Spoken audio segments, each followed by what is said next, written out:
Bismillahirrahmanirrahim. Assalamualaikum warahmatullahi wabarakatuh. Allahumma sholli ala sayyidina Muhammad wa ala ali sayyidina Muhammad.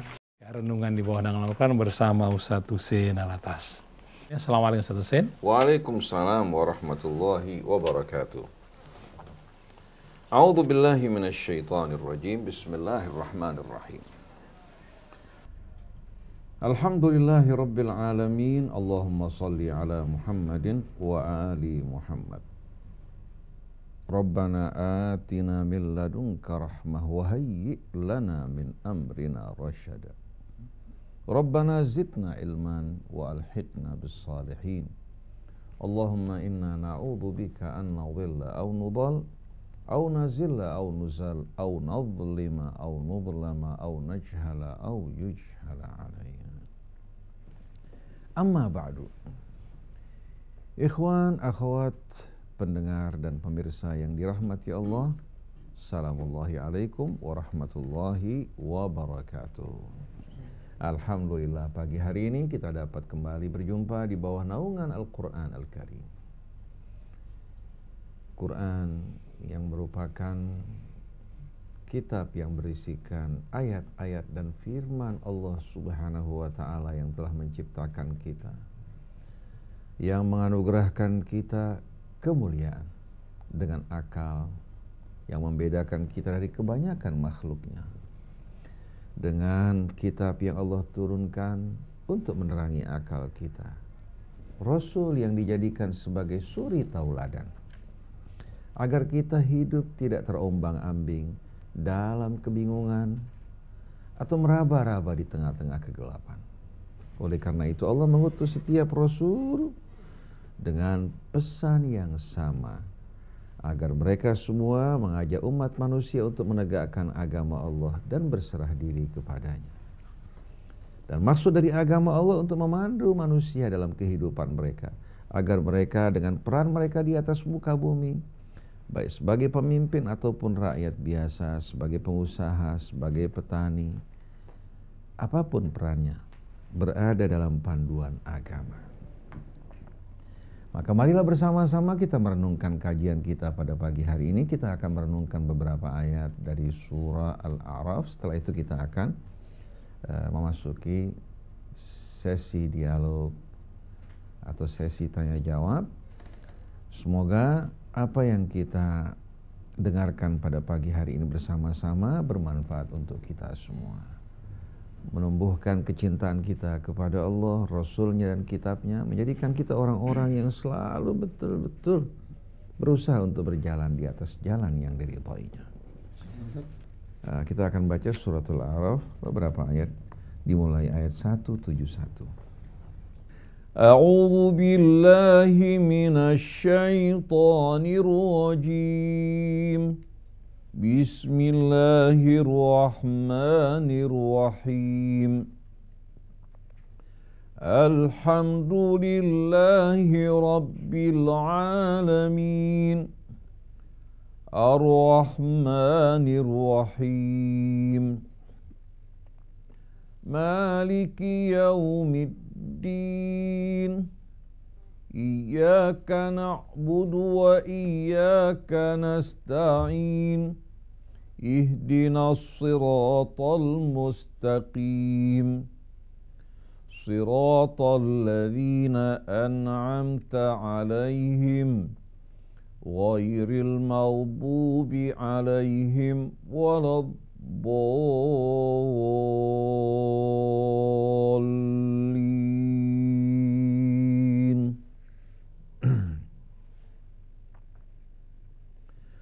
وَإِذْ نَتَقْنَا الْجَبَلَ فَوْقَهُمْ كَأَنَّهُ ظُلَّةٌ وَظَنُّوا أَنَّهُ وَاقِعٌ بِهِمْ خُذُوا مَا آتَيْنَاكُمْ بِقُوَّةٍ وَاذْكُرُوا مَا فِيهِ لَعَلَّكُمْ تَتَّقُونَ.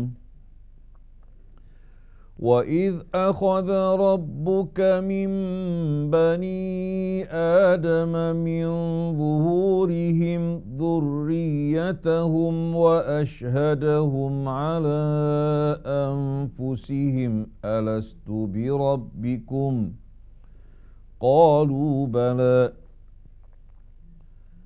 قالوا بلى شهدنا أن تقولوا يوم القيامة إنا كنا عن هذا غافلين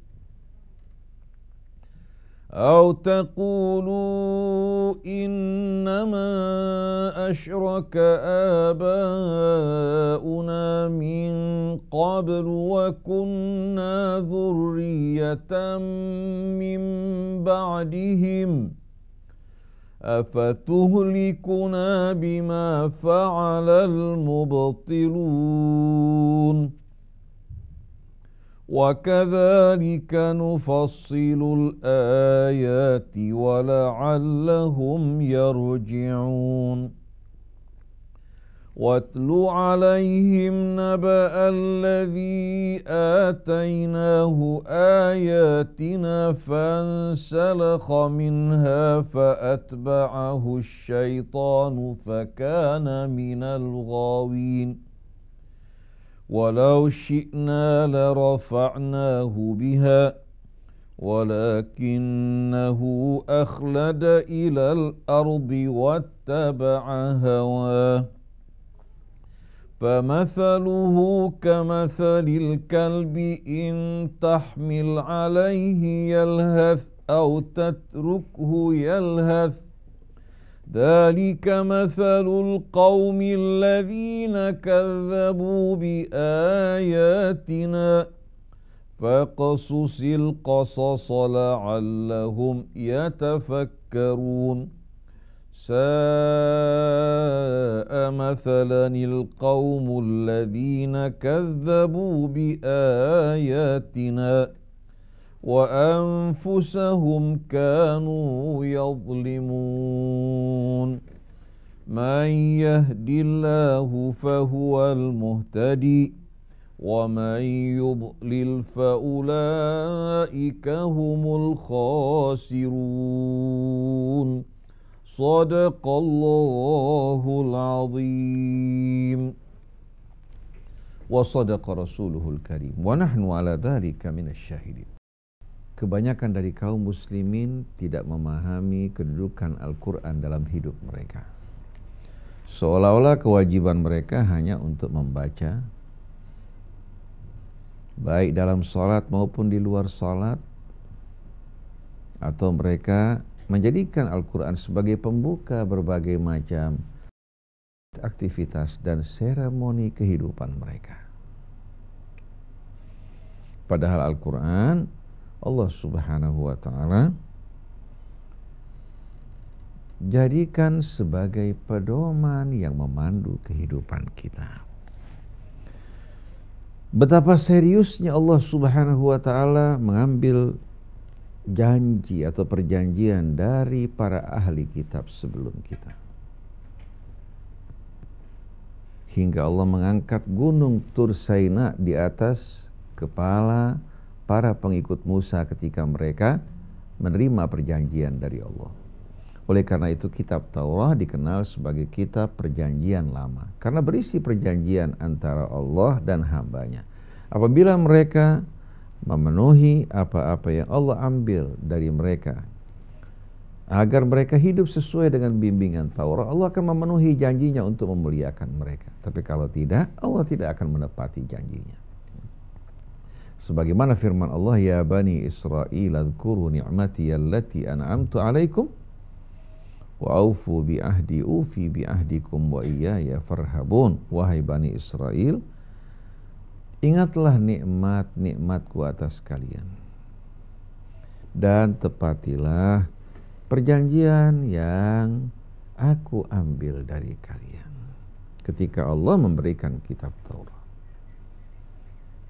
Wa iyaya farhabun, dan hendaklah hanya kepadaku kalian bertakwa. Artinya Manusia dalam hidup ini semua bergantung kepada Allah sebagaimana dia berasal dari Allah. Allah Maha Kuasa atas dirinya. Hukum-hukum yang mengatur hidupnya adalah ketetapan dan takdir. Kalau dia ingin terbebas dari jerat-jerat akibat buruk dari perbuatan yang melanggar takdir Allah, hanya Allah yang kuasa untuk menyelamatkan dirinya. Nah, pada renungan kita pagi hari ini, tadi kita membacakan beberapa ayat dari suratul A'raf dimulai dari ayat 171. Allah menceritakan pada ayat ini saat-saat yang betul-betul serius, penuh dengan peringatan dan ancaman yang ditujukan untuk orang-orang Yahudi yang menjadi pengikut Musa ketika mereka pertama kali menerima perjanjian bersama Allah. Wa idh nataqnal jabala fawqahum ka'annahu dhullah. Ketika kami mengangkat al-jabal, gunung, di atas kepala mereka seolah-olah awan yang menaungi mereka. Gunung apa yang dimaksudkan? Dalam ayat yang lain pada surat Al-Baqarah Allah berfirman, wa idh akhadna mitsaqakum wa rafa'na fawqakumut tur khudhu ma atainakum biquwwati wadhkuru ma fihi la'allakum tattaqun. Ketika kami mengangkat Bukit Tursaina di atas kepala mereka yang mengadakan perjanjian bersama Allah. Kemudian kami katakan pada mereka, khudhu ma atainakum biquwwah. Ambillah, terimalah apa yang kami berikan kepada kalian dari isi Alkitab biquwwah, dengan semaksimal kekuatan kalian, semampu-mampunya. Wadhkuru ma fihi la'allakum tattaqun. Pelajari apa yang terdapat di dalamnya agar kalian menjadi orang yang bertakwa.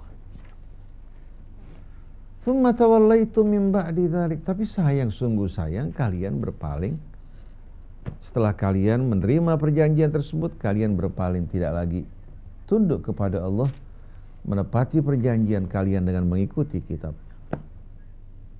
Tsumma tawallaitum min ba'di dzalik. Walaula fadlullahi 'alaikum wa rahmatuhu lakuntum minal khasirin. Kalau bukan karena rahmat Allah, belas kasihan Allah terhadap kalian dan karunia-Nya, niscaya kalian semua akan tergolong dari orang yang merugi.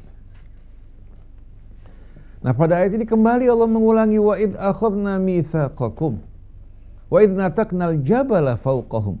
Ketika kami mengangkat gunung Tursaina di atas kepala mereka. Ka'annahu dhullah. Seolah-olah gunung tersebut merupakan gunungan awan yang menaungi mereka. Artinya mereka bergetar pada saat itu. Bagaimana kalau gunung tersebut dijatuhkan di atas kepala mereka? Allah katakan, khudhu ma atainakum biquwwati wadhkuru ma fihi la'allakum tattaqun. Ambillah, terimalah apa yang kami berikan kepada kalian dengan semaksimal kemampuan kalian. Pelajari apa yang terdapat di dalamnya agar kalian menjadi orang yang bertakwa.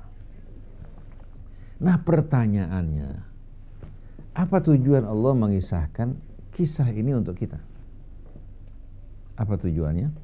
Allah mengisahkan kisah ini untuk Rasulnya, untuk sahabatnya, dan kita semua. Tujuannya, sebagaimana Allah telah mengambil janji dari ahli kitab, Allah juga mengambil perjanjian dari kita untuk menerima kitab tersebut dan mengamalkan isinya. Bukan hanya dibaca dengan suara yang indah, tapi hidup kita jauh dari tuntunan kitab tersebut. Memangnya Allah sedang bermain-main bersama kita? Nabi kita sebelum diutus oleh Allah, sebelum menerima wahyu, beliau merasa jemu terhadap perbuatan kaumnya, jijik terhadap kesyirikan mereka. Oleh karena itu banyak menyepi di Gua Hira.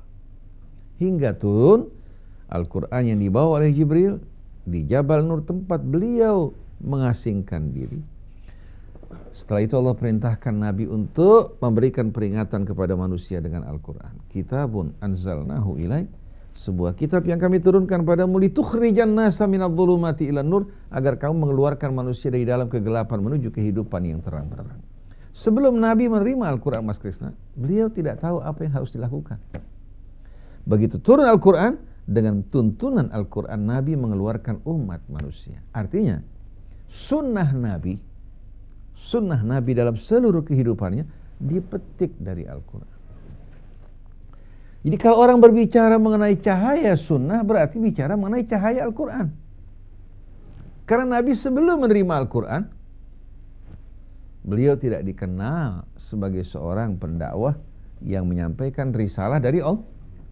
Begitu Al-Quran turun, beliau betul-betul berpegang teguh kepada Al-Quran, tidak menambahkan maupun mengurangi. Yang disampaikan di tengah-tengah mereka isi Al-Quran.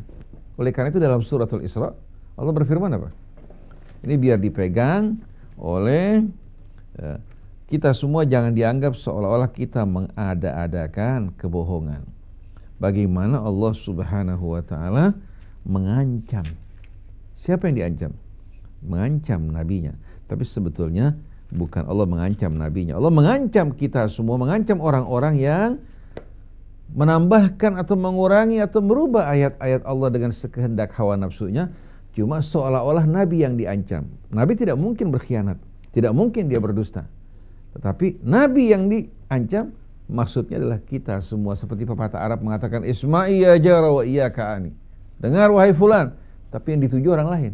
Seperti bapak lagi marah-marahin anaknya, padahal anaknya nggak bersalah, tujuannya bukan anak yang dimarahin, tapi orang yang di sebelahnya.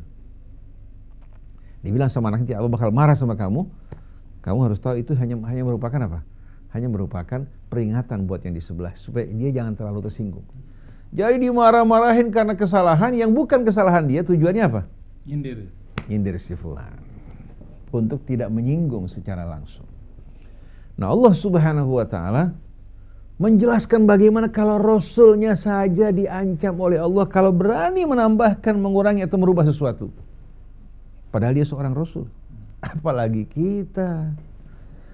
Nah, kita dengarkan dalam suratul Isra ayatnya 73. Wa in kadu la yaftinunaka 'anil ladzi auhayna ilaika litaftariya inna ghaira wa idzan lattakhadhuka khalila walaula an thabbatnaka laqad kitta tarkanu ilaihim syai'an qalila idzan la'adzaqnaka dhi'fal hayah wa dhi'fal mamat thumma la tajidu laka 'alaina nasira.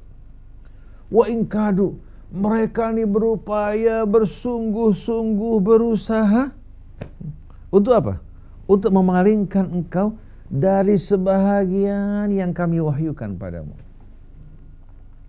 Lalu Allah gambarkan bagaimana usaha mereka itu seolah-olah hampir berhasil.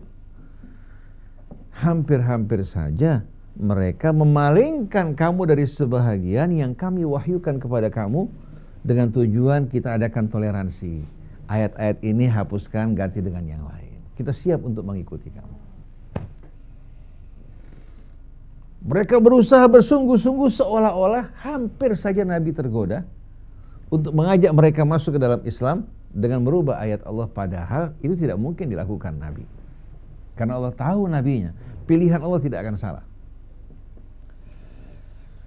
Kalau Nabi lakukan hal tersebut, wa idzan latakhadhuka khalila, pasti mereka akan menjadikan kamu sebagai kekasih mereka. Karena bukan lagi agama Allah, tapi merupakan hasil apa? Kesepakatan di antara Nabi dengan mereka, mengubah sebagian ayat-ayat Allah. Wa idzan latakhadhuka khalila. Kalau kamu lakukan hal ini wahai Rasulullah, mereka bakal menjadikan kamu kekasih mereka. Kalau perlu disuruh ceramah di tengah-tengah masyarakat mereka, seperti ustadz-ustadz yang mau menyesuaikan diri dengan keribuan pejabat, konglomerat, dan mereka-mereka yang diperbudak hawa nafsu. Kesana kemari suruh ceramah, diundang, suruh membaca doa. Kenapa? Karena dianggap ini bisa kompromi bersama mereka. Bukan pembawa misi, tapi datang dengan membawa stempel untuk membenarkan perbuatan-perbuatan yang salah dari mereka. Walaula an thabbatnaka laqad kitta tarkanu ilaihim syai'an qalila. Kalau bukan karena kami meneguhkan kamu wahai Rasulullah, kamu hampir-hampir saja condong sedikit kepada mereka.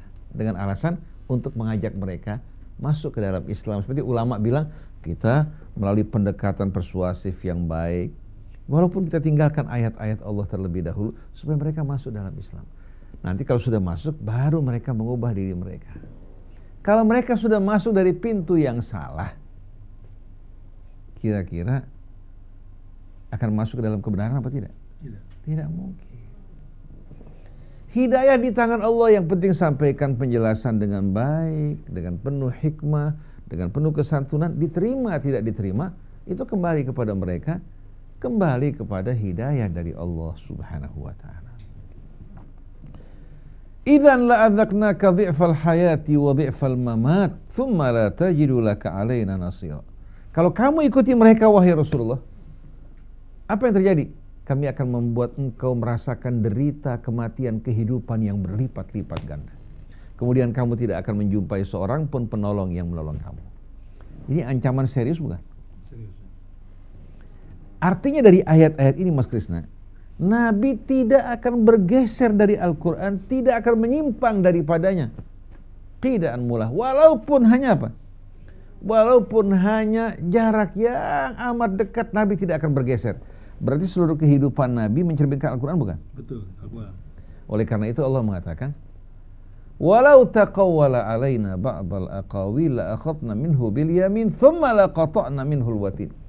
Kalau Nabi berani mengada-adakan kebohongan atas nama kami akan apa? Kami akan cengkeram dirinya dengan tangan kanan kami, kemudian kami akan putuskan pembuluh darah jantung. Tapi ternyata itu tidak terjadi, menunjukkan Nabi menyampaikan amanat Allah dengan sebaik-baiknya. Nah, kalau Nabi tidak punya kekuasaan mengubah ayat-ayat Allah, ulama punya kekuasaan tidak? Yang terjadi saat ini, ulama atas dasar riwayat yang tidak jelas, yang tidak sesuai dengan Quran, mereka belokkan Quran ke sana kemari. Kalau Nabi tidak punya wewenang tersebut, bagaimana ulama punya wewenang lebih besar dari Nabi? Nah, sekarang yang ada ini sebetulnya agama yang tidak jelas. Agama menurut kelompok fulan. Lahir bukan lagi iman seperti yang Nabi ajarkan, Islam yang Nabi ajarkan.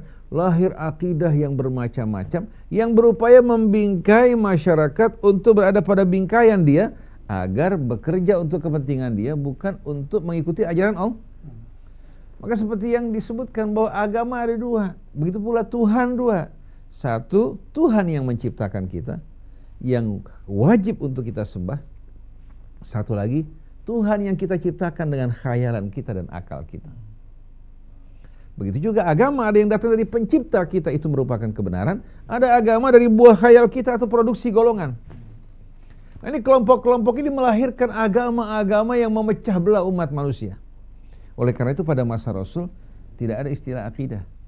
Pada masa sahabat gak ada istilah akidah. Pada masa tabi'in tidak ada istilah akidah. Muncul akidah di belakang hari setelah umat Islam bercerai-berai. Yang ada iman, Islam, ihsan. Betul gak maksudnya? Betul. Pernah gak Nabi mengatakan apa akidahmu? Kalau sekarang orang ditanya akidah kamu apa? Akidah Ahlus Sunnah, apakah akidah Syiah, apakah Salafi, apa Khalafi, apa Maturidi, apakah Asy'ari, apakah Mu'tazilah? Heran gak? Pada zaman Rasul tidak ada kata akidah. Oleh karena itu kata akidah muncul itu kurang lebih 300 tahun atau 400 tahun setelah wafatnya Nabi. Setelah mulai umat Islam berpecah belah, lahir akidah Asy'ari. Akidah juga Maturidi. Kemudian lahir juga akidah Ahlul Hadis yang dikenal dengan Salafiyin. Lahir lagi akidah juga Syiah. Ini semua nama-nama yang pada masa Rasul gak dikenal sama sekali. Orang kalau mengatakan sunnah, berarti sunnah Rasul. Yang sekarang bukan sunnah Rasul.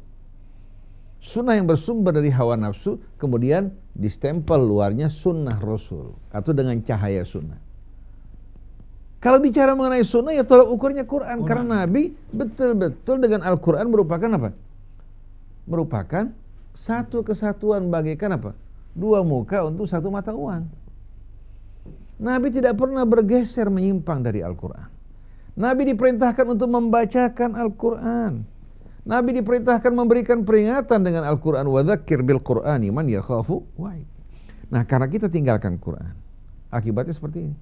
Ada seorang ustaz tanya, Ustaz, kita mau mengajarkan akidah untuk umat, buku apa kira-kira? Saya bilang, ajarkan mereka seperti yang Rasulullah ajarkan, itu Al-Quran. Mau bicara mengenai ma'rifatullah, ayat-ayat kauniyah yang menjelaskan kebesaran keagungan Allah begitu banyak. Baik yang bicara mengenai keindahan langitnya, buminya, lautannya, hukum-hukum yang bermacam-macam. Hampir 2/3 Al-Quran isinya itu. Hukum sejarah. bicara mengenai apa itu iman, apa itu Islam, apa itu takwa, semua istilah-istilah Islam terdapat dalam Al-Quran. Dan kriterianya disebutkan satu persatu. Tapi kalau Anda baca buku akidah, hanya akidah fulan, akidah fulan, akidah fulan. Padahal akidah itu merupakan satu bid'ah. Kata akidah itu satu bid'ah. Kenapa dikatakan bid'ah? Pertama, tidak dikenal pada masa Rasul. Istilah ini tidak dikenal pada masa sahabat maupun masa tabi'in. Tidak dikenal pada masa keluarga Rasul. Dan kata akidah juga tidak sesuai kalau ditempatkan untuk menjelaskan prinsip-prinsip Islam. Kenapa? Karena aqada yaqidu menggambarkan transaksi, tidak menggambarkan keyakinan. Kata aqada yaqidu tidak menunjukkan akan keyakinan. Kata i'taqada ya'taqidu baru dikenal untuk menjelaskan keyakinan, itu di belakang hari, bukan pada masa Rasul dan sahabatnya. Oleh karena itu kata akidah itu merupakan kata yang asing. Nah, kalau umat Islam menghilangkan kata ini diganti dengan iman, Islam, ihsan dan mengikuti tuntunan Al-Quran, pasti bersatu enggak? Bersatu. Kalau sekarang yang ada kita Syiah, kita Sunnah, saya mau tanya dari mana ini kata-kata istilah seperti ini? Kenapa bukan mengatakan nahnu muslimun? Supaya kita punya kriteria yang jelas, tolak ukur yang jelas. Akhirnya gara-gara terbingkai dengan kata Syiah, Sunnah, Asy'ari, Maturidi, Salafi, akhirnya syaitan berhasil memecah belah, ngadu domba di antara mereka. Ini menggambarkan kecerdasan apa kebodohan? Kebodohan. Yang saya heran, kebodohan ini masih terus dikumandangkan. Oleh karena itu, kita tidak mengenal pada perjalanan keluarga Rasul di atas, wahai ikhwan dari Syiah, perjalanan sahabat Rasul, wahai ikhwan yang mengaku sebagai pengikut sunnah dan sahabat, tidak mengenal kata akidah. Jadi jangan bid'ah ini terus disebarkan untuk membingkai, memecah belah umat Islam. Katakan ana muslim wa nahnu muslim. Lalu orang mengatakan bagaimana mungkin kita bersatu sedangkan akidah kita berbeda. Itu dia. Ini awal perpecahan. Coba kamu kembalikan pada Islam, iman, ihsan dan rukun-rukun yang diterangkan Al-Quran. Jangan tambahkan dengan yang lain. Kalian pasti bersatu. Tapi begitu bilang akidahnya beda, memang saya suruh kamu bersatu dalam akidah A atau B. Kalau orang mengajak bersatu dalam akidah Syiah atau Sunnah atau Salafi atau Khalafi, berarti mengeluarkan dari Islam. Mendingan ajak bersatu dalam Islam. Prinsip-prinsipnya jelas. Nabi meninggalkan kita dalam keadaan terang benderang sampai malamnya bagikan siang hari. Jadi jangan kita mengatakan ikuti cahaya sunnah. Lalu kita bertanya, tolak ukur sunnah itu apa? Kalau riwayat kebanyakan hadis itu diriwayatkan satu orang, dua orang. Bisa berbeda-beda. Satu riwayat mengatakan begini, riwayat yang lain mengatakan berbeda. Bahkan dalam kitab yang sama. Nah, kalau dasarnya meragukan, bagaimana bisa menjadi sunnah? Apakah Allah meninggalkan kita dalam keraguan? Apakah Rasul meninggalkan kita dalam kegelapan? Sama sekali tidak. Cuma kita ini meninggalkan cahaya yang terang benderang menuju kegelapan yang gelap gulita. Jadi Allah ceritakan sumpah perjanjian Bani Israel dengan apa-apa yang Allah Subhanahu wa ta'ala lakukan pada mereka. Ketika mengambil perjanjian dengan mengangkat gunung Tur Saina, pelajaran peringatan bagi kita bahwa kitab Al-Quran juga merupakan kitab perjanjian. Kalau Taurat perjanjian lama, Injil perjanjian baru, Quran perjanjian yang terakhir yang mengikat semua umat Nabi kita Muhammad SAW yang hidup setelah Nabi. Baik dia mengakui, tidak mengakui, tidak penting. Yang penting yang mengingkari akan berhadapan balasan hukuman atas keingkarannya. Yang menyambut dan menerima, dia akan menerima juga balasan atas ketaatan dan syukurnya pada Allah. Oleh karena itu saya bingung orang gembar-gembor mengumandangkan sunnah, padahal sunnah itu bukan identik dengan riwayat. Sunnah itu jalan hidup yang terang, tuntunan yang terang. Nah, kalau dasarnya nggak terang, orang mengatakan bahwa ini sunnah, ini bid'ah, tapi dasarnya menghukum orang lain, meragukan. Bisa-bisa yang bid'ah sunnah, bisa-bisa yang sunnah bid'ah. Tapi kalau dasarnya kokoh kuat, kita kembalikan pada kitab Allah. Apa yang kita dengar diriwayatkan dari Rasul cocok. itu kita yakin sunnah Rasul, tidak cocok, itu mengatasnamakan sunnah Rasul. Anda suka, tidak akan mengubah kenyataan. Oleh karena itu Allah menggambarkan kebenaran itu jelas, qul ja'al haqqu wa zahaqal batil innal batila kana zahuqa. Qad ja'akum minallahi nur, telah datang dari Allah apa? Cahaya yang terang benderang. Tapi kalau kita meraba-raba di tengah kegelapan, sunnah siapa yang kita ikuti? Oleh karena itu yang diperdebatkan di tengah-tengah masyarakat saat ini tidak pernah menjadi perbincangan Rasul. Tapi yang diterangkan Quran, yang disampaikan Rasul kita abaikan. Allah memerintahkan kita bersatu dalam agama Allah, berpegang pada talinya. Kita sekarang jumpai orang justru mengajak orang untuk melepaskan tali Allah, bercerai-berai, berkelompok-kelompok, bergolong-golongan. Allah mengharamkan darah, harta, kehormatan manusia. Mereka mengajak orang untuk menghalalkan darah, kehormatan dan hartanya. Allah mengajak kita berdakwah dengan lemah lembut, dengan santun dan cara yang baik. Kita kafirkan orang ke sana kemari, bahkan menyesatkan mereka. Nabi mengajak orang ke surga, mereka mengajak orang ke neraka. Rupanya mereka paling tidak suka lihat orang masuk surga, paling suka kalau masuk orang ke neraka. Jadi bukan lagi dakwah Rasul, tapi merupakan pola zabaniyatu jahannam, yang lemparin orang ke dalam api neraka. Seperti yang Syekh Sya'rawi ketika menjumpai seorang yang gampang mengkafirkan orang kesana kemari, membid'ahkan orang, menyesatkan orang, dia menganggap dirinya yang paling sunnah. Asy'ari bertanya, Rasul mengajak manusia kemana? Ke jalan keselamatan dan surga. Syaitan mengajak kemana? Neraka. Ke neraka. Saya lihat kamu mirip dengan dakwah syaitan. Karena kamu selalu senang memasukkan orang ke dalam api neraka. Berapa kamu digaji oleh syaitan? Betul tidak? Karena kalau Nabi mengajak orang masuk ke dalam surga, bahkan berusaha sampai dalam detik terakhir orang untuk masuk dalam Islam. Begitu orang selamat, dia mengatakan alhamdulillah yang telah menyelamatkan hambanya dengan sebab saya. Kalau sekarang la ilaha illallah, Nabi ketemu orang musyrik dengan wajah yang ramah mengajak ke dalam Islam. Sekarang orang ketemu saudaranya di masjid, mukanya perengut, melengos, kemudian menyebarkan kebohongan di sana sini. Ini yang kita ikuti sebetulnya ajaran siapa ini? Jadi wa in ta'jab fa'ajabun qauluhum.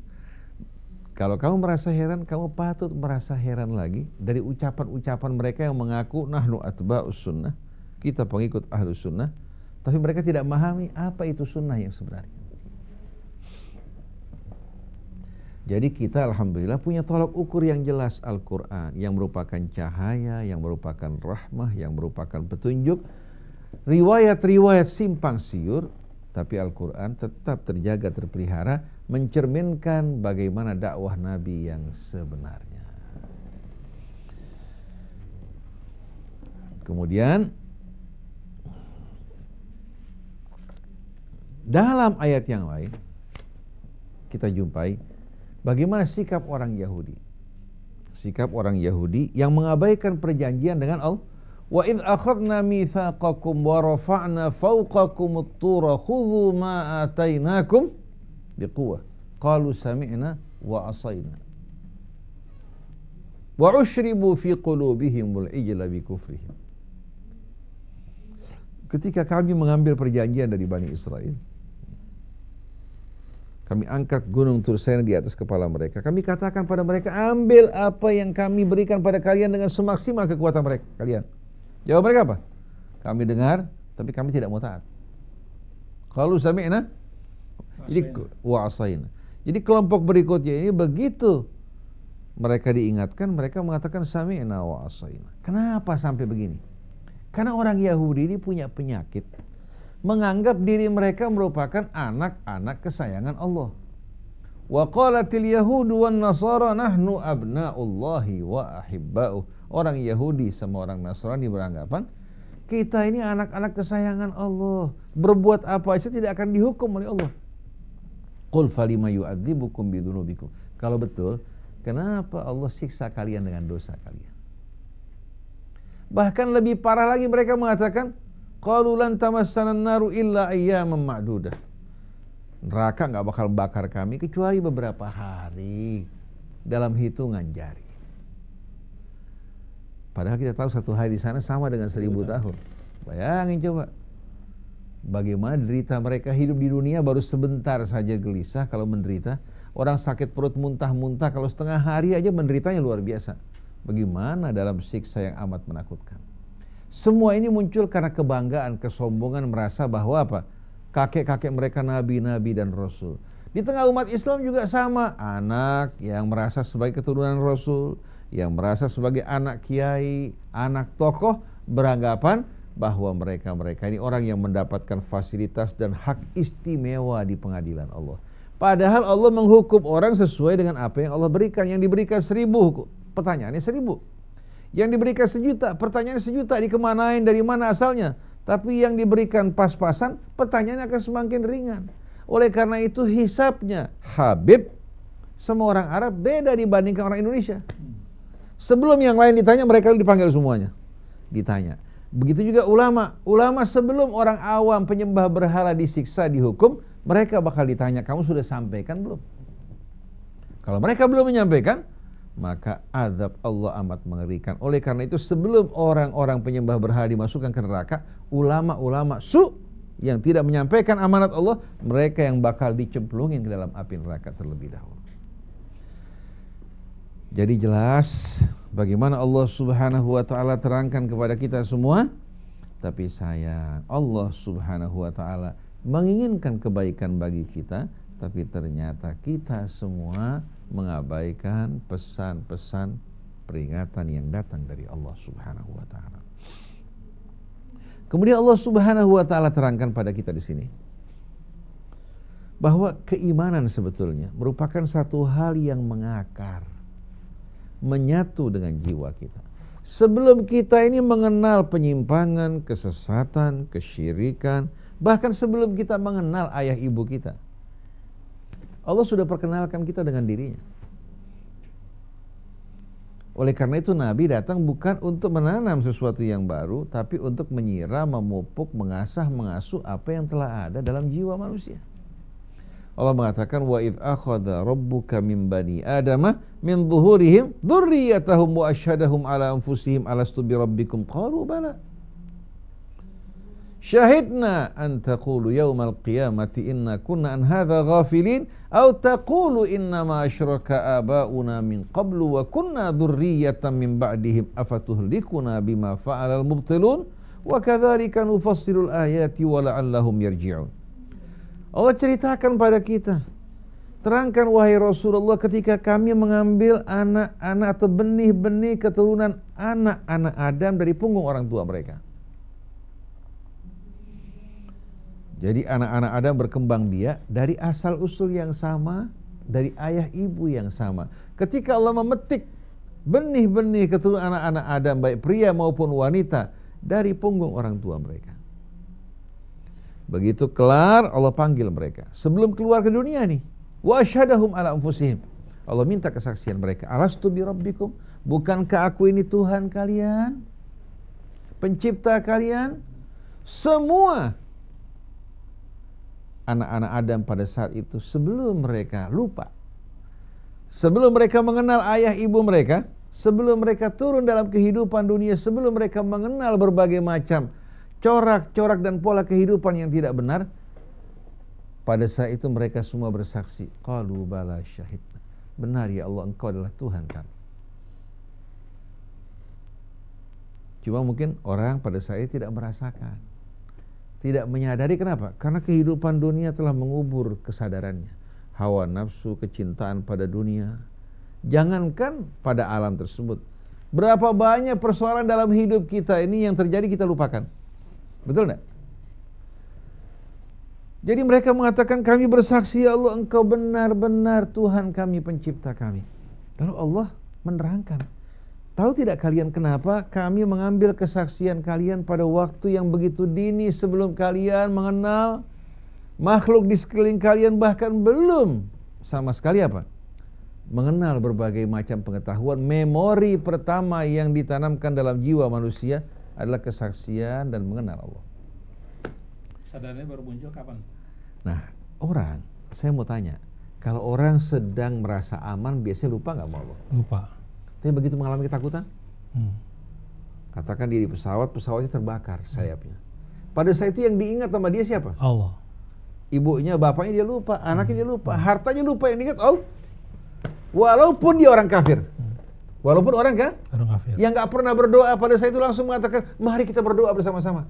Bahkan nggak pernah mengaminkan doa. Kalau ada orang berdoa, langsung mereka mengaminkan bersama-sama. Kenapa? Pada saat bahaya, tumpukan-tumpukan endapan karat yang menutupi kesadaran kita hilang.